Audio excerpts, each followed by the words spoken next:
پرانے زمانے کی بات ہے، ایک گاؤں میں ایک آدمی رہتا تھا۔ وہ بہت ہی کنجوس تھا۔ ایک بار وہ ایک جنگل سے گزر رہا تھا تو اس نے کھجور کا ایک درخت دیکھا جس میں بہت سارے میٹھے میٹھے کھجور لگے ہوئے تھے۔ پھر کیا تھا، کنجوس آدمی کو مفت میں کھجور مل گئی۔ اس کے منہ میں پانی بھر آیا، مالے مفت دل بے رحم۔ اس نے جلدی جلدی درخت پر چڑھنا شروع کیا۔ جب کافی اونچائی تک چڑھ گیا تو اچانک ایک شہد کی مکھی نے اسے ڈنک مار دی۔ اس نے دیکھا کہ درخت پر شہد کی مکھیوں کا ایک بہت بڑا چھتا لگا ہوا ہے۔ وہ گھبرا اٹھا۔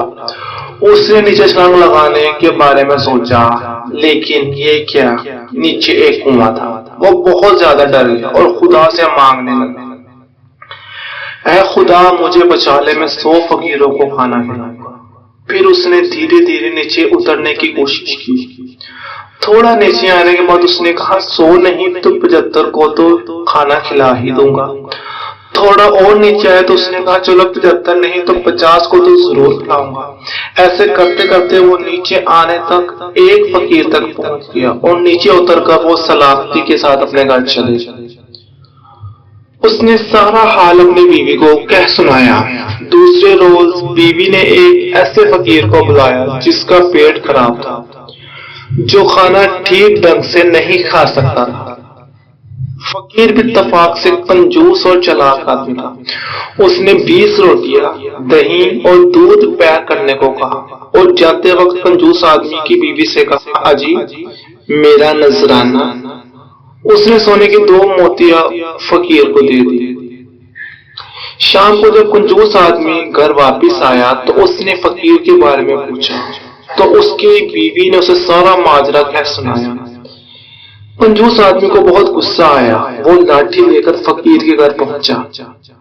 فقیر کی بیوی بہت چالاک تھی۔ اس نے جب کنجوس آدمی کو غصے کی حالت میں اپنے گھر کی طرف بڑھتے دیکھا تو وہ دروازے کے باہر آ کر زور زور سے چلانے لگی کہ پتہ نہیں کس نے میرے شوہر کو کیا کھلا دیا ہے، ان کی طبیعت بہت زیادہ خراب ہو گئی ہے، ہائے میں کیا کروں، ایسا لگتا ہے وہ زندہ نہیں بچیں گے، ارے کوئی ہے جو میری خبر گیری کرے۔